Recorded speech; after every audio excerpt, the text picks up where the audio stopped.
Welcome to the Coastal Alabama Prep Football Report on AL.com. Going to start this week by talking about the Fairhope Pirates. Two big wins to start the year and now a huge 7A Region 1 matchup this Friday night, Ben Thomas. Right, Fairhope too. Now they beat Robertsdale the first week, which an improved Robertsdale team, I think, won on the road.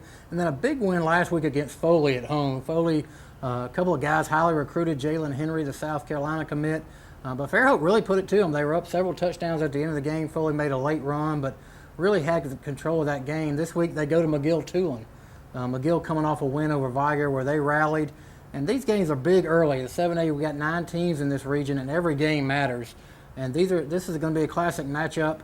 McGill, still we don't know a lot about what to expect. New coach Caleb Ross, some new players. Edo Smith from last year, now playing for Southern Miss. So I think a lot of still to be known about these teams, but this should be a good matchup. You know, it's not just about 7A. Maybe the best team in this part of the state, any classification, is Spanish Fort. A very long winning streak.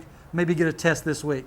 Right, 26 games. They'll bring it into Ladd People Stadium to play Davidson, Class 7A team, on Friday night. I think this is a good game. Davidson coming off a win over Mary G. Montgomery in their first 7A game. I think they'll be primed for this game. They're good defensively, showing some signs of life offensively where they struggled last year. But Spanish Fort is just a machine. It's just overwhelmed Stanhope, Elmore, and Gulf Shores to open the season. Don't seem to be breaking any strides after moving from 5A to 6A, and we'll see if that continues with a step up even further to play a 7A opponent this week. Any quick big games other than that going on in the region you're looking forward to? Well, our Coastal Alabama game of the week will be Sweetwater and St. Luke's.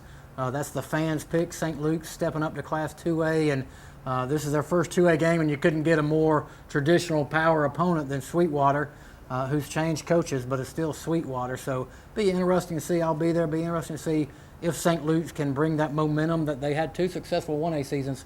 Can they be successful on 2A? Sweetwater will test that this week. Lots of great storylines going into this week's action.